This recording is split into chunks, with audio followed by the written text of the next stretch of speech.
मुंबई वालों, अगर आपको लग रहा है कि आपकी सबसे बड़ी tension traffic police, local train, traffic, घर का किराया है तो जरा रुकिए, क्योंकि अब मुंबई में एक वीआईपी की एंट्री हो गई है। वह पानी का एक बूंद। हालात ये हैं कि मुंबई में किसी के घर पे पानी आ ही नहीं रहा। सब एक दूसरे के पड़ोसी से पूछ रहे हैं, कह रहे भाई कोई मंत्री जी से जान पहचान है तो बताइए, थोड़ा सा फोन लगवा के टैंकर वैंकर मंगवाया जाए। नमस्कार दोस्तों, मैं जयप्रकाश मिश्रा और आप देख रहे हैं नुक्कड़ की बात। देखो, आज हम जो बात करने जा रहे हैं ना, वो उस शहर की बात है जो कभी सोता ही नहीं। अक्सर हम लोग फिल्मों में देखते हैं कि एक ही शहर है जो कि रात को नहीं सोता है, लेकिन लगता है कि उसके जलाशय जो है ना वो सो गए।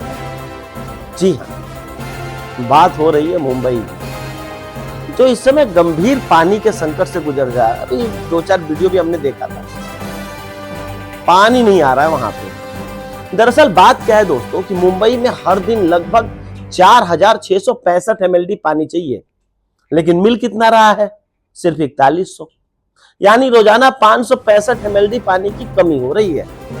अब 565 mld सुनकर अगर आपको कुछ समझ में नहीं आया है तो आसान भाषा में समझिए कि इतना पानी जिसमें लाखों लोगों की रोज की जरूरतें पूरी हो जाए, लेकिन फिलहाल वो जो पानी है वो नहीं आ रहा है। अब मुंबई में कई बड़े जलाशय हैं जहां से पानी आता है, जैसे तुलसी लेक हो गया, बिहार लेक हो गया, मोदक सागर हो गया, या तंसा लेक हो गया। ऐसे कई, मतलब 7 है टोटल, जहां से पूरी मुंबई को पानी सप्लाई होता है। लेकिन अब स्थिति ऐसी है कि जो मतलब जून 2026 में इन जलाशयों का जल स्तर केवल 9 से 10% के आसपास रह गया है। यानी मुंबई के टैंकों की हालत वैसी ही हो गई है जैसे महीने के 25 तारीख को एक आम आदमी की सैलरी वाली हालत होती है, जेब खाली। विशेषज्ञों का कहना है कि उस समय मौजूद पानी जो है वो 40 से 45 दिन के लिए पर्याप्त था। अब स्थिति इतनी गंभीर हो गई है कि जो बाहर मुंबई है, म्युनिसिपल उसके एमसीडी कहते हैं, क्या कहते हैं, म्युनिसिपल कमीशन कहते हैं ना, म्युनिसिपल कॉर्पोरेशन को पानी कटौती करनी पड़ रही है। हर घरों में 10% पानी कटौती हो रही है। उद्योग और व्यवसाय में 20% की पानी कटौती हो रही है। निर्माण स्थलों पे तो सप्लाई ही बंद कर दिया गया है और स्विमिंग पूल पे भी पाबंदी लगा दी गई है। हालांकि मैंने बहुत लोगों को देखा है स्विमिंग पूल में नहाते हुए। मतलब कि अब स्विमिंग पूल में तैरने का सपना तो देखिए, पहले बाल्टी लेके भरने की चिंता करनी पड़ती है। लेकिन सवाल एक और है कि आखिर यह संकट जो है ये आया क्यों? देखो, इसका जो पहला कारण है ना वो कमजोर मानसून है। हालांकि अब तक वहां पे पानी नहीं आ जाता है, लेकिन 2026 जून में बारिश पिछले 12 वर्षों में सबसे कम रही है मुंबई में। मानसून ने मुंबई को ऐसा इंतजार करवाया है जैसे कोई दोस्त बस 5 मिनट कह के आ रहा हूं और बोल के 2 घंटे से गायब हो जाता है। एकदम वही कारण है कि मुंबई में पानी नहीं आ रहा है। मानसून पहला कारण है। अगर हम दूसरे कारण की बात करें तो दूसरा कारण है लीकेज। 2025 के पहले 6 महीने में करीब 14,087 लीकेज शिकायतें दर्ज कराई गई थी। ठीक, अब सोचिए, जनता पानी बचाने के लिए टूथब्रश करते समय नल का बंद नहीं कर रही है, वहीं दूसरी तरफ हजारों लीटर पानी जो है वो पाइपलाइन के तहत सड़क पे ही पूरा खत्म हो जा रहा है। तो लीकेज दूसरा बड़ा समस्या है। तीसरा कारण है आसमान वितरण।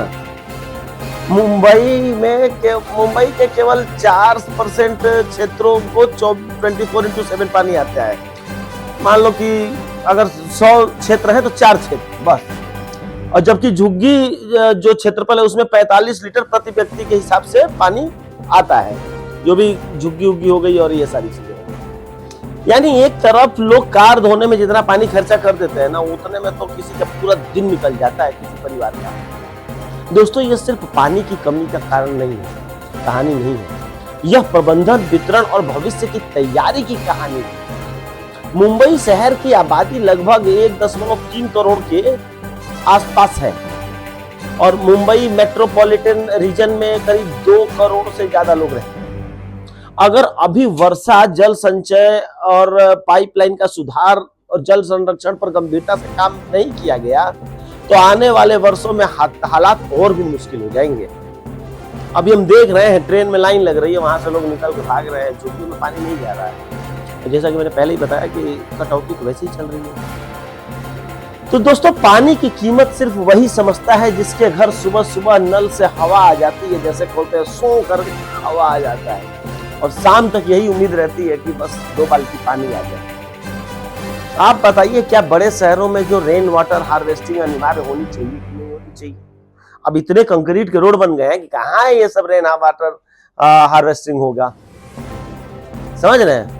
क्या पानी की बर्बादी पर भारी जुर्माना लगाना चाहिए? लेकिन क्या जुर्माना लगाएंगे? लीकेज तो सरकार ही करवा रही है, उसके देखरेख में लीकेज ही हो रहा है, उस पर सही कोई चीज हो ही नहीं रहा है।